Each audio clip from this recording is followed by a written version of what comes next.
Nobody chooses the bus. Labour voter fury at disgraceful fare cap rise. We're going to read into this exclusive from iNews, you guys. Let's go.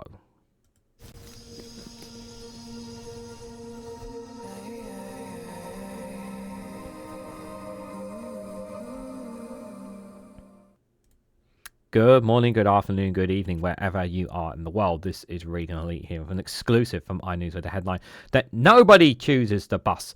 Labour voter fury at disgraceful fare cap rise. A focus group of Labour voters welcome the budget, but want the party to go further in fixing public services. Guys, while you're here, make sure you hit the like button and share this across social media so others are notified of this video. So for those who don't know, who haven't been watching the budget or not been paying attention, I've covered the budget in full on my live streams. If you want to go back and watch them, you're welcome to.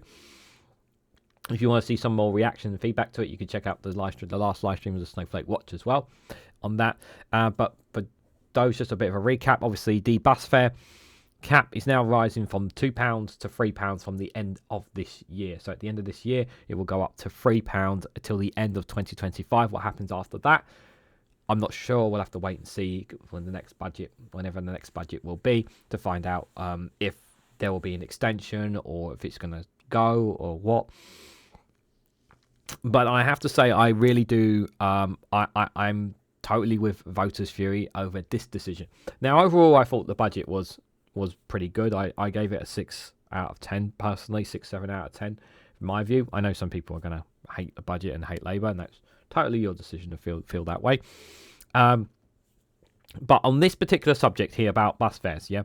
So, especially when at a time when, if you want to get more cars off the road, if you're especially somebody who wants to tackle climate change, if you want to obviously reduce emissions overall you want to encourage more people to get on buses, get on trains. And this is obviously culminating with the fact that rail fares are going up again next year as well. I mean, just to kind of add insult to injury. And it's just like, well, more people are going to be using cars as a result of them. Now, some people may end up going back to using their cars, but in terms of this, some people may not be able to use the bus at all. That £1 difference can mean a massive difference. Now, there are people who really, really struggle and have to count every single penny to get for A to B, and they rely on their bus. Now, I'm not saying that they're cutting bus routes. Yeah, that's not what I'm implying at all. But that extra pound could be the difference between them being able to pay for a bill or be able to put food in their plate and whatnot. It's a really big deal to some people, especially the most poorest in society who are literally counting their pennies. It really does matter. And if you want to encourage more people to use the bus, if you want to encourage more people to use public transport, the least the Chancellor could have done is at least freeze the bus cap.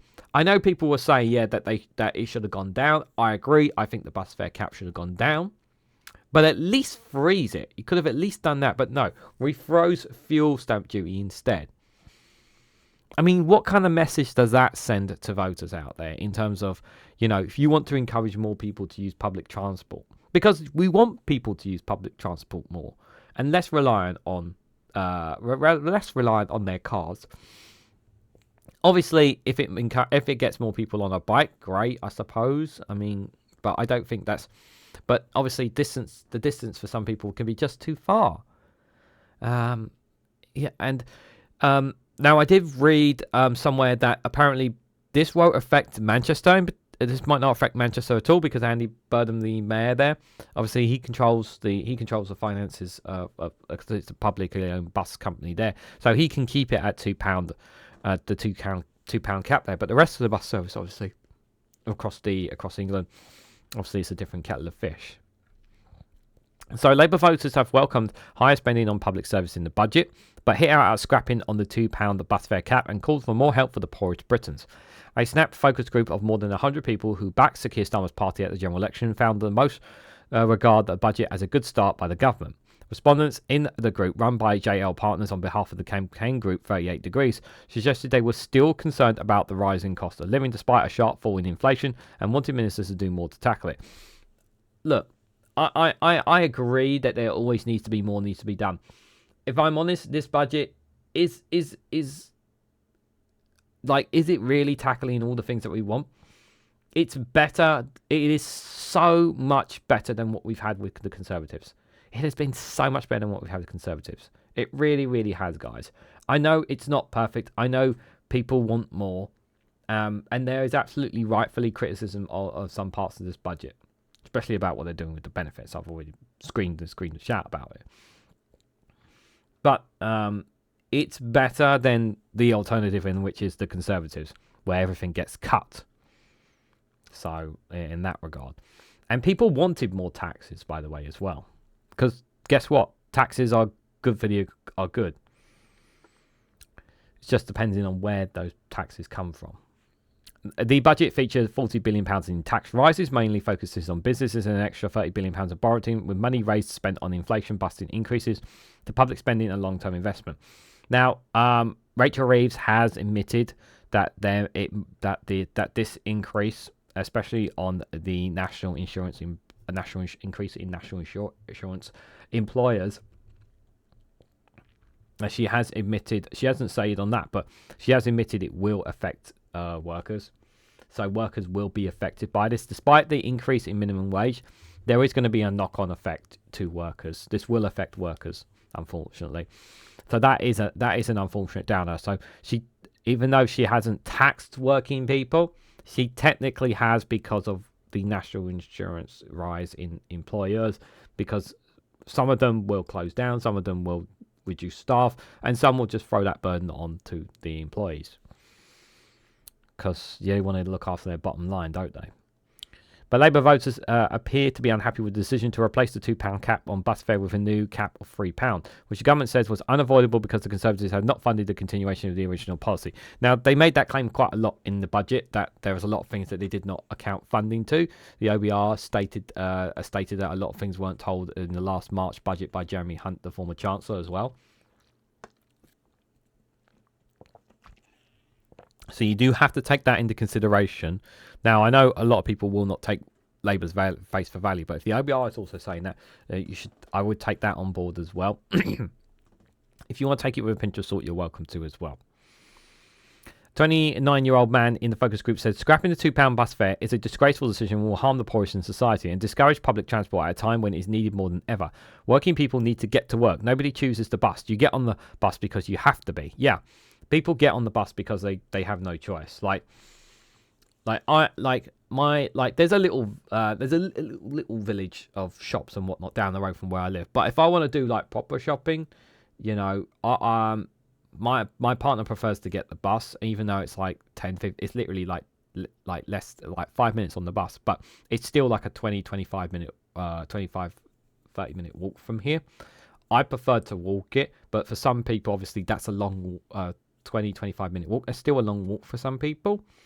I can do it because I've probably got strong long legs, but I'm just trying to give you an example. Obviously, if someone's a bit older and doesn't have the strength in their legs, obviously they're going to get the bus there and they're going to get the bus back, and obviously that comes at a cost. And especially if you're somebody who's working as well, you know, getting that bus to get to A to B as well, if you're running late or if you need to get in quickly, like, yeah, it's totally yeah, you're on the bus because you have to be in certain situations.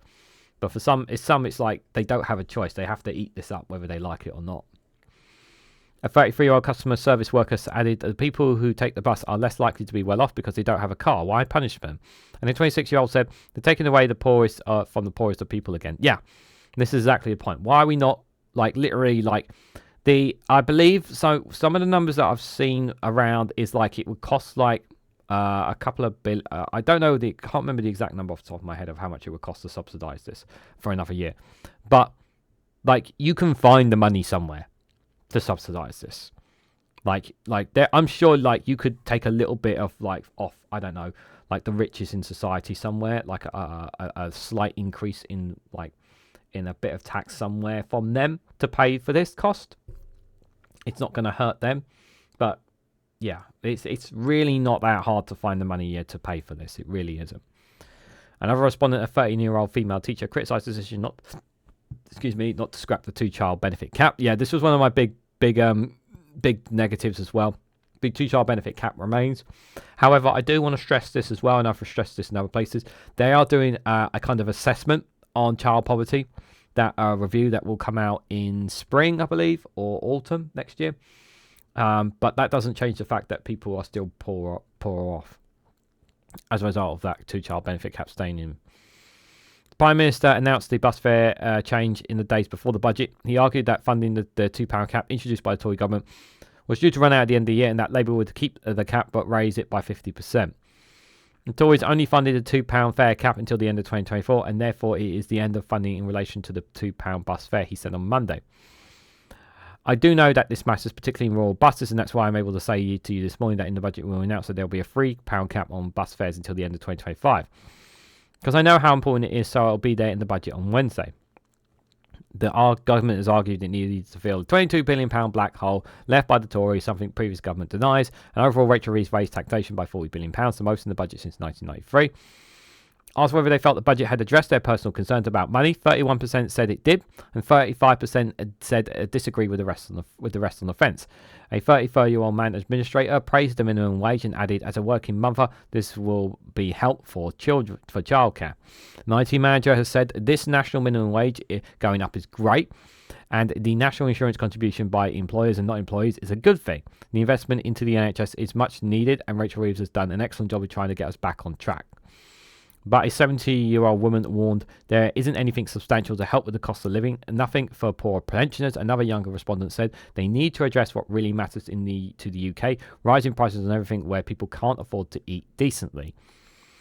A £22 billion uplift to the NHS budget was universally welcome, with a 41-year-old calling the cash boost vital and another person saying that the money needs to be spent where it's needed most. Others warned that the extra funding on its own would not be enough to help service on the long term. One respondent said, it won't make much difference. It is better systems that are needed. Several of the voters said, while we're pleased with the decision to increase tax and spending, they wish that the government would be bolder.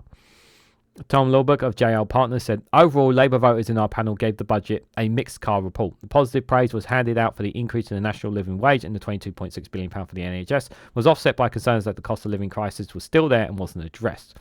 The problem that Rachel Reeves faces, even though the government has changed, the respondents from our panel show that there is still widespread concerns about the cost of living issues amongst their own Labour voters. In the period between the general election and the budget, Labour has seen its polls rating slump. Ministers argue that they are taking difficult decisions which will pay off in the long term. So we've got one more here.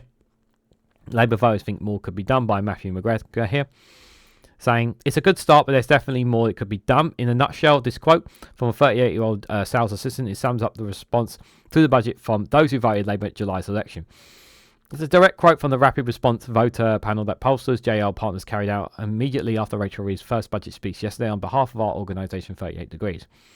The issue these voters zoomed in on and reaction most strongly to were the NHS and the cost of living crisis. That comes as a little surprise to us. In the months both leading up to and since the election, these issues have been a priority for both the general public and the 38 Degrees community of over 1 million people who live in every constituency across the country. The outpouring of support and love for the NHS in this research was affirming and it was unsurprising, and summed up by the panel's members who said it was vital that the NHS gets more money as they do a brilliant job. But tales of painful personal NHS waits are also abounded, underlying how urgent the government needs to fix the NHS health service.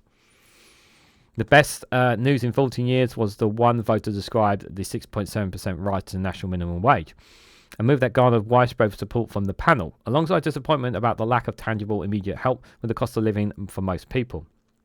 While breakfast clubs expansions were welcome, as one member put it, breakfast clubs wouldn't be necessary if working people had enough money to feed their children. Not wrong. Who's going to argue with that? I will say this though, like, it shouldn't be like I said this on the live stream. I'm going to tell you guys here. It should be a God-given right that no matter whatever child situation is, whatever parent situation, no child should go hungry. Every child should be guaranteed breakfast, lunch, and dinner. Every single child. And if it comes out of taxpayer money, it should come out of taxpayer money. Every single child should be guaranteed that. There should be no excuses. And if the parents cannot afford it, the state should provide it. Yeah, no child should go on hungry. If you have an issue with that, then you have an issue. Then you have an issue with feeding children. Then there's something wrong with you if you have a problem with kids being fed. Really, it should not be. We should not be having the discussion about whether or not we should be feeding kids. Let's be serious here. And it's not all good news for Rachel Reeves, as if the months of backlash to winter fuel allowance being scrapped for all but the very, very poorest pensioners having already been paid for enough for the Chancellor, the news that the bus fares are going up by 50% sparked anger amongst our panel, who branded it a disgraceful decision. Both decisions hit voters with the pocket at a time when they're already hurting and seem unfair to most people. The Labour voters in this snap poll voted for change. They voted to help with the cost of living. They voted to save the NHS. They were promised that those with the broadest shoulders would pay to fix public service. And moves that put up taxes on the ultra wealthy are a popular move, but for our panel, they don't go far enough just yet. As one said, I think they're making positive steps, but it could be at least a tad bit and a less tad bit and make a bigger changes. As the Labour voters participating in our research said themselves, this budget was a start. Now Labour need to deliver on the promises of this budget if they want to keep voters on their side through this Parliament and into the next election. Yeah, I will say, obviously, like, I will continue to keep mentioning, because it's going to be a while. You know, the discussion is always going to be around the budget on most things. But I will say, obviously, there are definitely things to improve on, and they should be hitting more the broadest shoulders. And I don't think they didn't anywhere, in my opinion. They did hit the broadest shoulders in some areas, like capital gains tax, for example, private jets, 50% increase there. But they could do so much more. They can get so much more, create so much more wealth for the taxpayer if they simply just tinker with a couple of couple of wealth taxes, like corporation tax, a one lump sum off the wealthiest, like a 1% one. Like, it's not going to hurt the billionaires and millionaires. Like, it really is not going to hurt them. And we have more billionaires and millionaires than ever before here in the UK. So the broadest shoulders should be the ones taking the brunt, and none of the people on the lower end should be taking this. And yeah, I do agree, it is a disgrace that this bus fare cap has come in. But what do you guys honestly think? Would you guys make the decision to keep the bus fare cap instead of £2 at £3 by the end of 2025? Do you think the Chancellor will scrap it at the end of next year? Or do you think she'll bring it back down to £2? Or do you think she'll leave it there? Let me know your thoughts and more about this and more on the budget down in the comments section below. If you found this video interesting, please hit the like button. Be greatly appreciated. Share it across social media so others are notified of this video. If you haven't subscribed already, please consider subscribing, because it really does help support the channel. If you want to go one step further, financially support me and the work that I do here, you can do so by becoming a YouTube member for as little as 99p. Or join me on Rumble or Patreon for exclusive content on those platforms. So thank you all so much for watching, and I hope to catch you all very, very soon.